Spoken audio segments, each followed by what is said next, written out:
The Deliverers is about a boy named Eric Scott who meets a talking owl named Stig in his backyard when he's camping out one night. And Stig asks him if he would like to go on an adventure.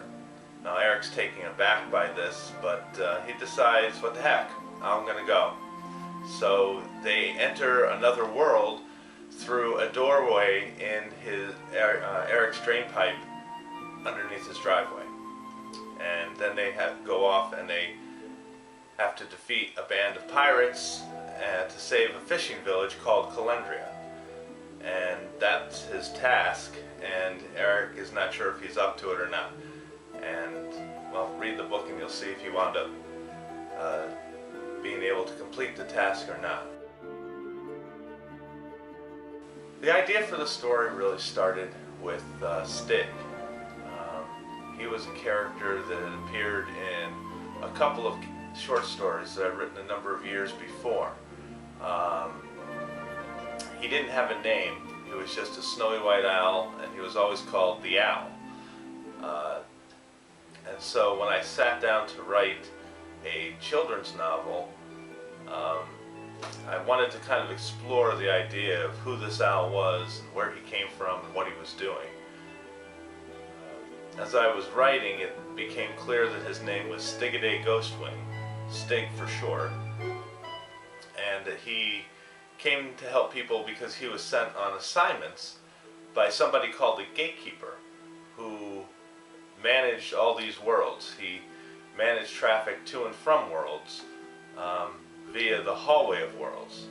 And so if there was a world that was in trouble or somebody who was in trouble, the Gatekeeper would send Stig or somebody like Stig, another traveler, to one of these worlds to help them and to get things going again. As Stig puts it, the world hits a snag and needs some help to get unstuck. Then the other thing that really influenced me in the idea for this book was just Narnia, the Chronicles of Narnia, and the idea that traveling from one world to another is as easy as going through a wardrobe or going through a door under a drain pipe in your front yard, as is the case with Eric. So those were really the influences in the idea behind The Deliverers. The Deliverers, Sharky and the Jewel is my first novel, and that took a little bit of time to get everything to come together. The idea kept growing as I went along, actually. So it took a good 5 years to write and edit and rewrite. Again, it was my first novel. I think the second novel that I've written and am currently editing, The Deliverers, Order of the Crystal Lion, that took less than a year to write. And of course I'm still in the editing process, so it'll be a little bit over a year. But the first one was a challenge because I was really kind of finding my way. But I think it all came together really nicely, and I'm really happy with it. So all in all, I think the time it took was really worth it. Eric and Stig meet a number of people. The Gatekeeper is the first one they meet in the Hallway of Worlds, and he directs them on to Calendria, which is the fishing village, and Kate Endria, who's the Lord Mayor's daughter, is the first person they meet there. They also meet the Lord Mayor himself, Charles Endria, and members of the village council. And then of course there's Halitosis the dwarf, who kind of drops into the scene, and they have to rescue him, and that's how they meet him actually. And he is very instrumental in the story. And from there on, of course, after that they meet Sharky. And they don't really have any real close contact with Sharky, but he impacts the story a great deal and messes up their plans, as any good villain will. The Deliverers, Sharky and the Jewel is currently available on Amazon as a paperback, and there's a Kindle version out as well. By the end of this year, 2012, there'll be an audiobook version that will be available on Audible.com, Amazon.com, and iTunes. Jim Singer is a great narrator, and he's doing the voiceover work for the book, and it's really coming along great. We've got about 20 chapters or so done as I speak, and within the next few weeks it should be done, and then it's just a question of Audible releasing it. So by the end of middle of December, I think we should have it out. So I hope you check that out too if you have a chance. Thanks. Yes, there is a sequel. Right now I'm editing the second book in the series, The Deliverers 2, Order of the Crystal Lion, and that's coming along pretty well.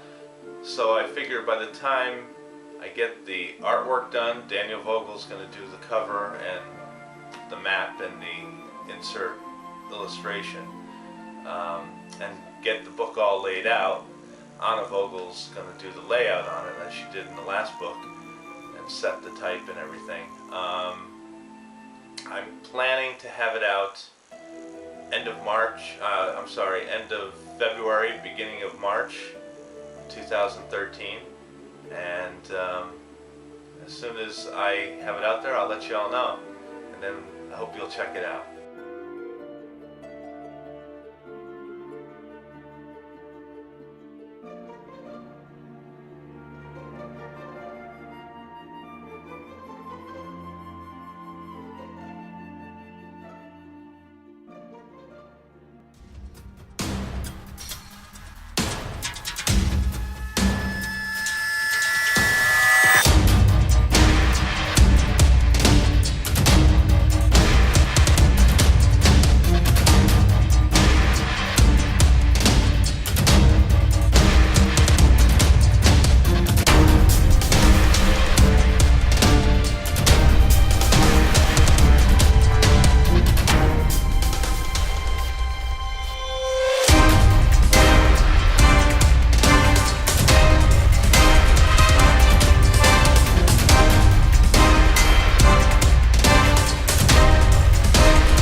Chapter 14. Retreat. Eric's face reflected the shock he saw in his companions' faces, which had gone pale. "They didn't jump," Kate said. "Why didn't they jump?" "I suppose they wanted to make sure, don't you know," Hollow said. "But they got Sharky, didn't they?" Eric asked, hope momentarily overcoming his shock. "I'm afraid not," Stig said. "See, he's being hoisted aboard that ship over there. But it was a heroic act all the same." "Stig's right. We've one less ship to deal with now," the Lord Mayor said. "Chip Wainscott and Captain Weatherby will be hailed as heroes from this day forward." Eric nodded as he watched the wreck of Deathwind half sunk in the shallow water. Its shattered frame burned above the waterline. Barrels, planks, and bodies floated in the bay. Through the smoke and flame, he could see the sails of the two remaining ships moving up to take the flagship's place. He also saw longboats being lowered. "Look!" he said, pointing. "They're coming ashore!" "Right!" said Nan to her archers. "They're coming! Wait till they get ashore, then mow 'em down!" There was a loud roar. Shells came whistling overhead and slammed into the hill behind them. The deafening explosions made their heads ring and threw clods of earth in every direction. The Lord Mayor uttered an oath.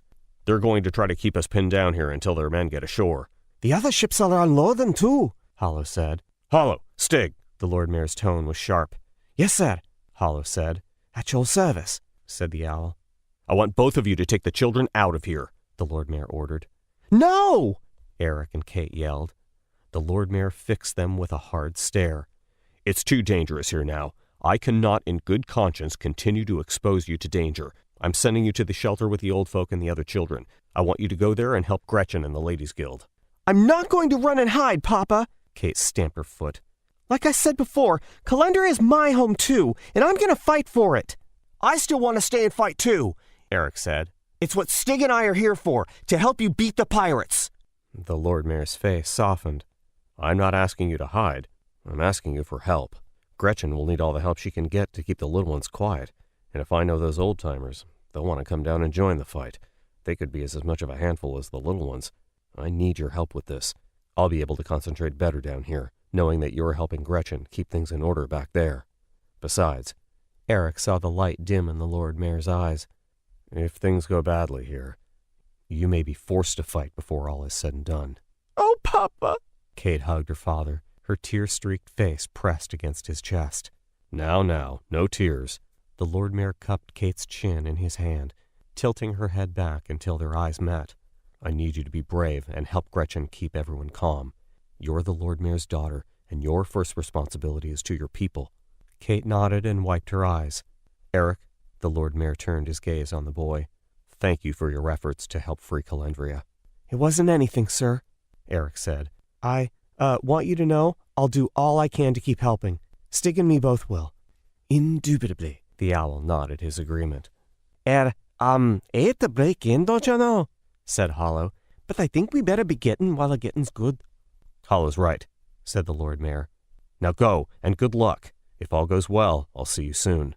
Come on, Kate, said Eric, a smile creeping onto his face. Gretchen needs our help. She's probably pulling her hair out by now. If she's not, Kate said as she dried her eyes, she will be when we get through with her. Race you! The two children ran off up the hill. Don't forget we're in the middle of a battle, the Lord Mayor called after them.